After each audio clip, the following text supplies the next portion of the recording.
اللہ من الشیطان الرجیم بسم اللہ الرحمن الرحیم رب اشرح لی صدری ویسر لی امری واحلل عقدۃ من لسانی یفقهوا قولی واجعل لی وزیرا من اہلی ربنا زدنا علما یا مقلب القلوب ثبت قلبی علی دینک۔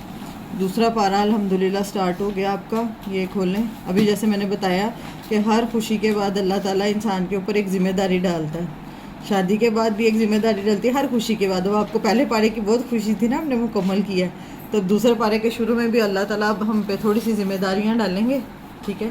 تو اس کو ہم سمجھتے ہیں کیا بات ہے اس میں۔ آیت نمبر 142 سورۃ البقرہ۔ اعوذ باللہ من الشیطان الرجیم بسم اللہ الرحمن الرحیم۔ سیقول، ان قریب کہیں گے، ان قریب مطلب تھوڑے ٹائم بعد یا ان قریب آنے والے وقت میں، جیسے آج کل میں ان قریب کہیں گے السفہاء، بے وقوف۔ بے وقوف کہا گیا یہاں پہ نیچے آپ لکھیں جس کے اندر جو لا علم ہے یا جس کے اندر عقل کم ہو۔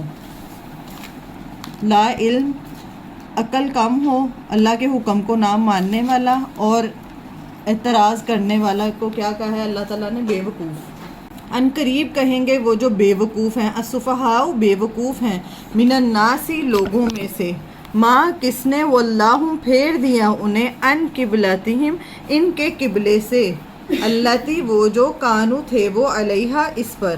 مطلب یہ ہے کہ ان قریب کہیں گے نادان لوگ، کس نے پھیر دیا انہیں ان کے قبلے سے، وہ جو تھے اس پر۔ کل کہہ دیجئے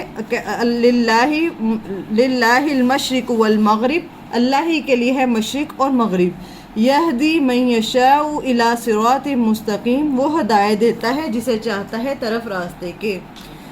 نبی صلی اللہ علیہ وآلہ وسلم بھی جانتے تھے اور یہود و نصارہ بھی جانتے تھے، ان کی کتابوں میں بھی ذکر تھا کہ جو آخری نبی ہوگا اس کا جو قبلہ ہوگا وہ کس طرف ہوگا؟ وہ یہ خانہ کعبہ کی طرف ہوگا۔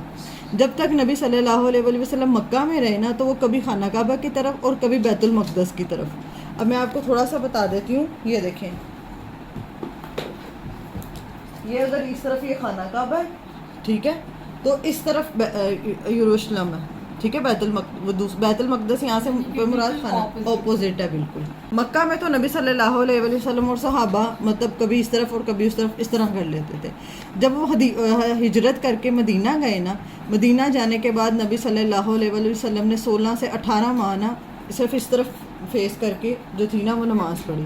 اب اس کے بارے میں آتا ہے کہ اللہ تعالیٰ نے کوئی وحی نہیں تھی کہ آپ نے یروشلم کی طرف، صرف وہ نبی صلی اللہ علیہ وسلم کا ایک اجتہاد تھا کہ ہم اس طرف کریں، کہ اللہ تعالیٰ خود حکم دے دیں ہمیں کہ آپ نے اس طرف۔ اب نبی صلی اللہ علیہ وسلم چاہتے تھے کہ اللہ تعالیٰ ہمیں حکم دے، تو اللہ سبحانہ و تعالیٰ نے، اب دیکھیں ان کو یہ بات پتہ تھی کہ ہمارا تو قبلہ اس طرف ہے، تو جب اللہ تعالیٰ کہیں گے تو ہم اس طرف منہ کر کے نماز پڑھیں گے۔ اب صحابہ پہلے اس طرف منہ کر کے جو تھے نا اللہ کے نبی کی اطاعت کر رہے تھے۔ جو یروشلم ہے نا وہ تقریباً حضرت ابراہیم علیہ السلام کے بعد حضرت سلیمان علیہ السلام جب آئے تھے نا، انہوں نے تعمیر کروایا تھا۔ تو جو یہود ہے نا وہ اس کا جو مغرب والی سائڈ ہے نا اس کو عبادت گاہ مانتے ہیں، اسی کے اندر جہاں پہ ابھی فلسطین میں جنگ وہ نہیں ہو رہا سب کچھ، وہیں پہ وہ ہم کہتے ہیں ہمارا ہے، یہود کہتے ہیں ہمارا، نصارہ کہتے ہیں ہمارا، اس کا جو مغرب والا حصہ ہے نا وہ یہود کہتے ہیں ہمارا، اور جو مشرق والی سائڈ ہے نا وہ نصارہ کہتے ہیں ہماری ہے، مطلب ایک سائڈ وہ کہتے ہیں ہماری ہے، ایک سائڈ وہ کہتے ہیں ہماری ہے۔ تو اس طرح صحابہ اور نبی صلی اللہ علیہ وآلہ وسلم اس طرف منہ کر کے نماز پڑھتے تھے۔ اس کے بعد والی آیات میں انشاءاللہ آگے آپ پڑھیں گے کہ نبی صلی اللہ علیہ وسلم بار بار کہتے نہیں تھے منہ سے، لیکن بار بار آسمان کی طرف دیکھتے تھے۔ کئی اسکالرز اس بارے میں کہتے ہیں کہ شاید ایک وحی کی قسم ہے، وحی خفی، کہ شاید نبی صلی اللہ علیہ وآلہ وسلم کو بظاہر اللہ تعالیٰ کا ہی حکم تھا کہ وہ یروشلم کی طرف منہ کر کے پہلے نماز پڑھے تھے، تو لیکن اس کی کہیں ہمیں آیات یا کچھ ایسا نہیں ملتا، ٹھیک ہے؟ اور کئی کہتے ہیں یہ نبی صلی اللہ علیہ وسلم کا اجتہاد تھا، اپنی تھی، اور جس پہ صحابہ جو اللہ کے نبی کہہ رہے ہیں اس میں بھی ہم نہیں بولیں گے، وہ اسی طرح ہی ہے جس طرح اللہ کا حکم ہے۔ اچھا، کہ اس قبلے کی طرف منہ کر کے نماز پڑھے تھے، تو کیا ہوا؟ اللہ تعالیٰ نے قبلہ تبدیلی کا جو حکم دیا نا اس میں یہ تھا، اور وہ حکم بھی اترا، وہ انشاءاللہ میں اب آگے آپ کو، لیکن پہلے اس لیے ایکسپلین کری ہوں کہ آپ کو سارا کانٹیکسٹ سمجھ میں آ جائے۔ اب نماز کے دوران یہ حکم اترا تھا، اور اس میں یہ تھا کہ نبی صلی اللہ علیہ وسلم، یہ دیکھیں جیسے یہ امام ہے اور یہ پیچھے سارے نماز پڑھ رہے ہیں، ٹھیک ہے؟ یہ سارے مقتدی جو کہتے ہیں نماز پڑھنے، اب یہ نماز پڑھے تھے اس طرح، جب اللہ تعالیٰ کا حکم اترا تو یہ اس طرح امام نے یہاں سے نماز کے اندر ہی اپنے آپ کو یہاں سے اس طرف پھیرا اور صحابہ نے ادھر سے ہی اپنے آپ کو مطلب وہ اس طرف نماز پڑھے تھے نا, مطلب اس طرف کو نماز پڑھے تھے, اپنے آپ کو انہوں نے رخ پھیر لیا, لیکن جو امام تھا وہ آگے آگے نبی صلی اللہ علیہ وسلم اس طرح چل کے نماز کے اندر جس وقت حکم نازل ہوا اس وقت نماز کے اندر ہی چل کے آگے آگے. ٹھیک ہے, ابھی اس میں جو تھا نا یہ ایک آزمائش تھی بہت بڑی, اس کے لیے سب کے لیے جو فالوورز تھے ان کے لیے. اب کچھ لوگ اس کے بعد جو تھے نا وہ اس بات سے پھر گئے, وہ کہتے ہیں کہ یہ کیا بات ہوئی کہ نماز میں کیوں ہمیں اس طرح کیا گیا. اس بات پہ کئیوں نے اعتراض کیا, کئیوں نے اس بات پہ اعتراض کیا کہ یہ کیا کہ کبھی ادھر کو پہلے ادھر کو قبلہ تھا اب ادھر کو چینج کر لیا. مدینہ آنے کے بعد کئی یہودی بھی اسلام کی طرف آئے تھے. ٹھیک ہے, ان کو بھی اعتراض تھا کہ ہمارا تو اس طرف یروشلم کی طرف ہماری زیادہ عقیدت ہے تو ہمیں کیوں اس طرف چینج کروا دیا گیا. تو انہیں یہ جب یہ حکم آیا تو یہ کیوں آیا, یہ اللہ تعالیٰ نے کیوں یہ اتارا, اور یہ کس طرف یہ جو ہے خانہ کعبہ یہ دیکھیں یہ جو کعبہ ہے اس کا تو یقین تھا کہ یہ جو آخری نبی آئے گا اس کا جو قبلہ ہوگا, کیونکہ ابراہیم علیہ السلام کا قبلہ کیا تھا, یہی تھا. ٹھیک ہے, یہ پوری دنیا ہے نا, جو پوری دنیا کا یہ سمجھے پوری دنیا زمین ہے, زمین کا جو سینٹر پوائنٹ ہے نا وہ یہ کعبہ ہے. اگر آپ جغرافی اور اس لحاظ سے بھی دیکھیں نا تو دنیا کا سینٹر ہے. تو یہ جو قبلہ ہوتا ہے نا کسی بھی چیز کا یہ سینٹر ہوتا ہے. ٹھیک ہے, تو یہ ابھی میں انشاءاللہ آپ کو یہ پہلے ٹیکسٹ سمجھاتی ہوں, اس کے بعد میں آپ کو نا ہم اپنی زندگیوں سے بھی اس کو ریلیٹ کریں گے. ان قریب کہیں گے وہ جو بے وقوف ہیں لوگوں میں سے, کس نے پھیر دیا ان کو ان کے قبلے سے. بے وقوف کس کو کہا گیا کہ جن کو نہ علم ہے یا وہ اپنی عقل نہیں استعمال کرتے. اصل میں یہ ہے کہ مومن کی اپنی زندگی کچھ نہیں ہوتی, وہ اصل میں کیا ہوتی ہے, فرما برداری کس کی ہوتی ہے, اللہ کی. ابراہیم علیہ السلام کو اگر ہم دیکھیں تو انہوں نے کیا, حالانکہ عقل استعمال وہ بھی کر سکتے تھے کہ میں کیوں اپنے بیٹے کو ذبح کروں, میں کیوں اپنے بچے کو اس طرح چھوڑ کے آؤں, میں کیوں, حالانکہ وہ نبی تھے, ان کی آزمائش ہم سے بڑی تھی. لیکن مومن کی جو اپنی ہوتی ہے نا وہ اللہ کے حکم کے آگے اپنی اس کو بحثوں کو, بے شک اللہ کا دین جو ہے نا, جب آپ اس پہ تھوڑی سی آپ کو جو باتیں نہیں بھی سمجھ میں آتی نا, آپ اس پہ تھوڑا سا سرچ کریں گے نا آپ کو وہ لاجک سمجھ میں آ جائے گی کہ یہ کیا بات ہو رہی ہے. لیکن ہر بات کے اوپر بحثیں کرنا, مباحثے کرنا, بس اللہ کا حکم آ گیا تو ہم مانیں گے. اللہ تعالیٰ نے ہمیں جو حکم دے دیا قرآن میں ہم وہ مانیں گے. ٹھیک ہے, اور اگر ہم اس پہ اپنی ریسرچ کیوں اللہ تعالیٰ نے یہ حکم دیا, اس میں کیا حکمت ہے, کیا اس میں, وہ ہم آہستہ آہستہ کریں گے تو وہ سرچ کریں گے, پڑھیں گے اس کے بارے میں, تب بھی سمجھ میں آ جائے گی.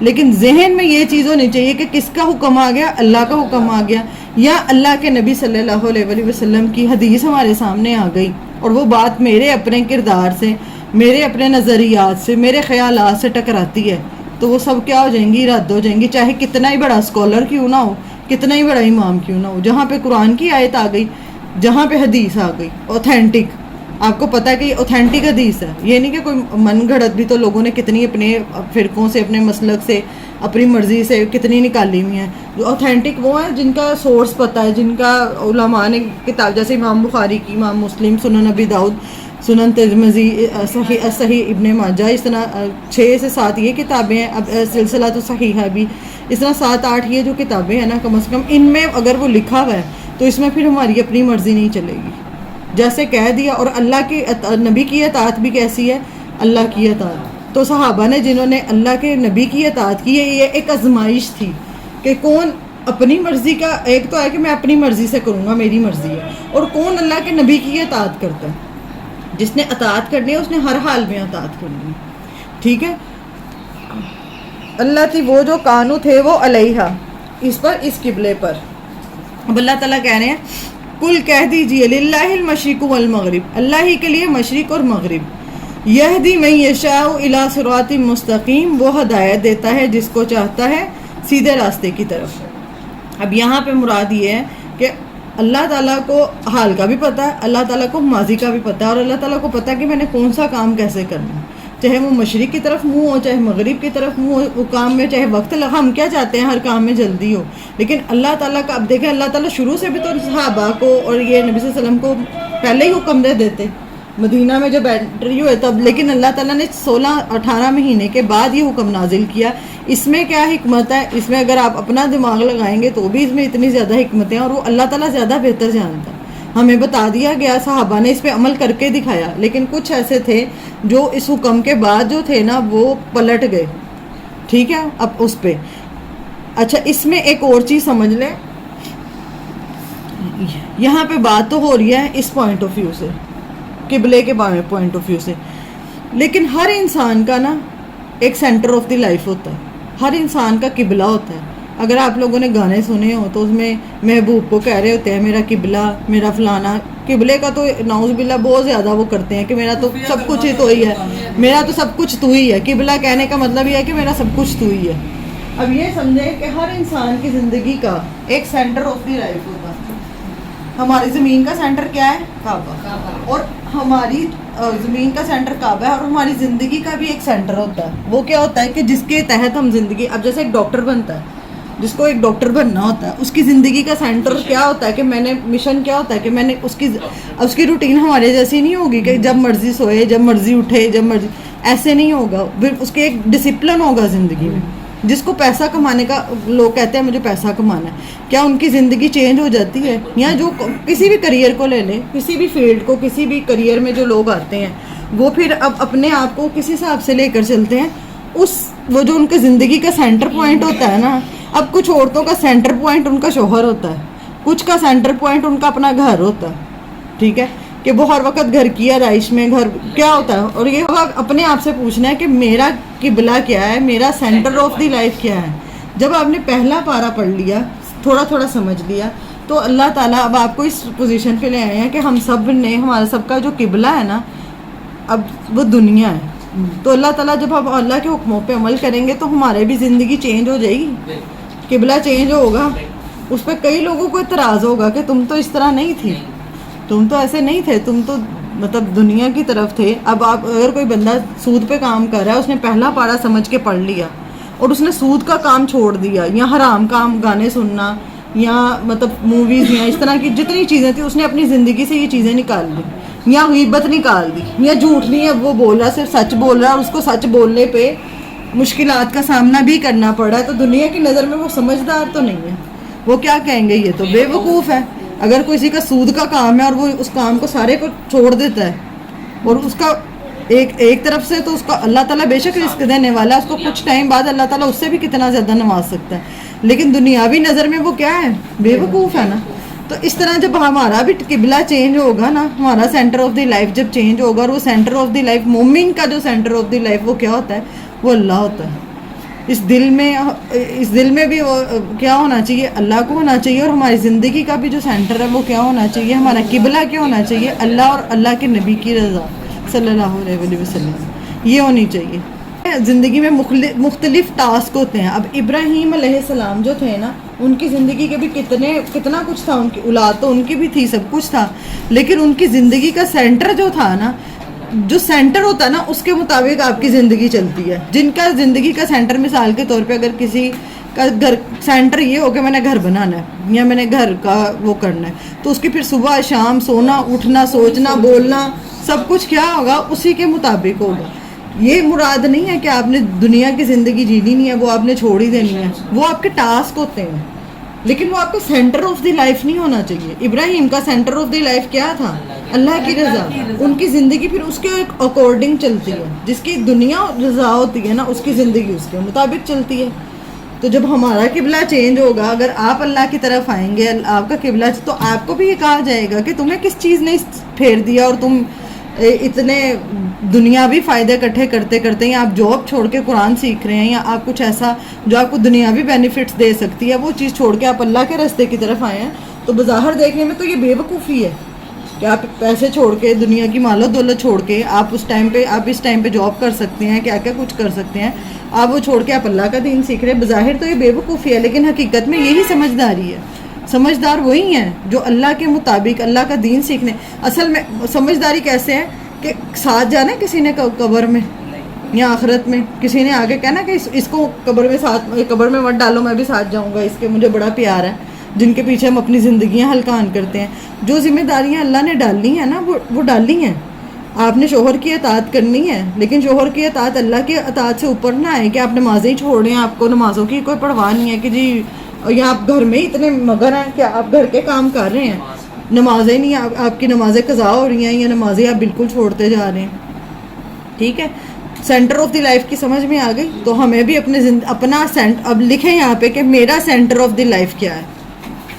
وسلم نے اور صحابہ نے ایک تو یہ تو فزیکلی کر کے دکھایا نا, کہ ان کو تو یہ حکم زیادہ مشکل تھا یہ والا کہ انہوں نے کر کے دکھایا, لیکن ہر بندے کی زندگی میں بھی ایک قبلہ ہے. تو ابھی اگر ہماری زندگی کا قبلہ دنیا ہی دنیا ہے نا صرف, تو ہمیں بھی اپنا قبلہ تبدیل کر کے اس کو کس طرف لانا ہے, اللہ کی طرف لانا ہے. صحابہ کرام رضی اللہ عنہ نے اس بات پہ حکم ایسے کیا تھا, عمل کیا تھا کہ انہیں جیسے کہا گیا نا انہوں نے ویسے ہی اطاعت کی. اب نماز میں ان کا اگر قبلہ چینج ہوا نا تو انہوں نے کوئی ایشو نہیں کیا, انہوں نے کہا اللہ کے نبی نے کیا تو ٹھیک ہو گیا. تو یہ اتنی اطاعت ہونی چاہیے ہمارے اندر بھی اللہ کے حکموں کے. اللہ کے نبی نے کہہ دیا, اللہ کے نبی کی بات آ گئی, قرآن کی کوئی بات آ گئی, چاہے وہ میری ذات سے ٹکرا رہی ہے, چاہے آپ کسی کے ساتھ بحث و مباحثہ, لیکن جہاں قرآن کی بات آ گئی اس کے بعد آپ کا زبان نہیں چلنی چاہیے کہ یہ کیونکہ اس نے قرآن میں سے کہہ دیا, اس نے دلیل دے دیا تو پھر بس منہ بند, کیونکہ یہ اللہ کی کتاب ہے.